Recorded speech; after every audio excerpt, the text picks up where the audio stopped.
Hello, I'm Lisa Temple, and this is Theater Around LA.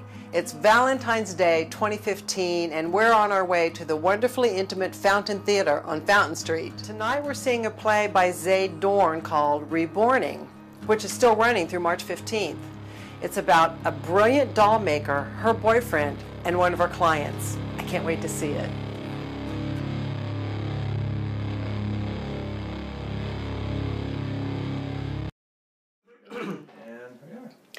I am pleased to introduce you to Simon Levy, the director of REBORNING.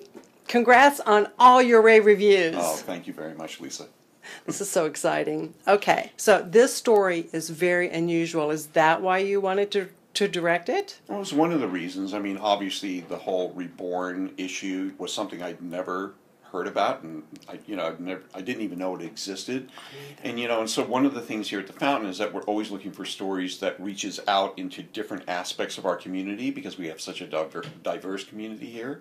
Yeah. And so that was one of the reasons. And then the other reason is that Zayd Dohrn, the playwright, is a really new, vibrant, important voice that we wanted to, associate with the Fountain Theater, and we wanted to give voice to, and so that was the other reason as well. And he actually was somebody who was introduced to us through a thing called the National New Play Network. I don't know if you're familiar with that. No, National New Play Network. Yeah, but the Fountain is part of that, and we had seen one of his earlier plays through the network, and we were really excited by his voice, so that when we discovered this play, we knew it was something that we wanted to do.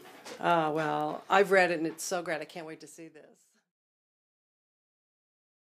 We've seen the show. It's really amazing. We loved it. And I'm standing here with Ryan Doucette, who played the role of Daisy, the only guy in this play. So, Ryan, how did you hold your own between these two fiercely independent women? It was difficult because they're really good. Like and actually kind of intimidating. No, it is, but also they're just so much fun to play with. They're really good to at making me feel anyway comfortable on stage and very open and so for me playing with them is just a joy. So I actually don't.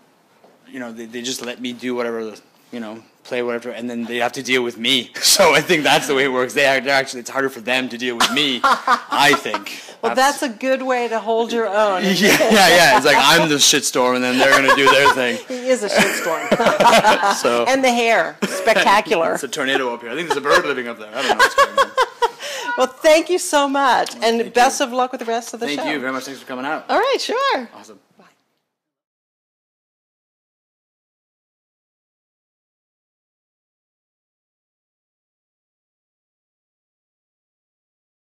So, Kristen, you were one of Kelly's clients in the story.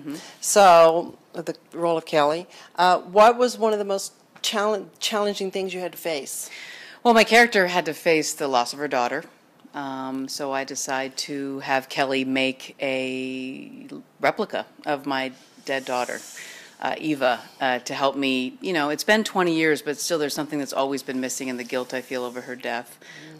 So I feel that this is my last-ditch attempt to heal myself. And if this doesn't work, I don't want to be here anymore, really. So that's kind of my challenge. So it has to be right and it has to be perfect. Gee, not too much to do. Not too much pressure. So Joanna, Kelly, the doll maker, just tough stuff. So what kind of research did you have to do to prepare for this role? Well, I was fortunate enough to be able to go down to meet Amy Carrot, who actually made the dolls that were used in this production. She has this shop called Amy's Dollhouse in Laguna. Little plug there. Yeah. But she kind of showed me the steps that she goes through to make these dolls and micro-rooting the hair and all the different kinds of paint. And she also spoke to me about several of her experiences with real-life clients who've commissioned dolls to be made by her. So nothing quite as crazy as what you see in this play, thankfully. But it was fascinating to hear about the real-life experiences and trials. And, I mean, the dolls are so realistic that people have gotten pulled over by the cops for having an unrestrained infant in their car. I mean, to that extent, there's some crazy stories. So that was very informative. Well, I'm not surprised. They look amazing. And even as you were holding them and such, it was just like real babies. Wow. Cool. Well, congratulations on Thank you so much. amazing performances, Thank you. and good luck. Thank you. Thanks. 4 more weeks. This is the 25th season for the award-winning Fountain Theater. They always get tremendous reviews, and Reborning is no exception. This intense drama shows art and life merging as the characters search for their sense of family and security. I hope you get a chance to check it out. See you next time.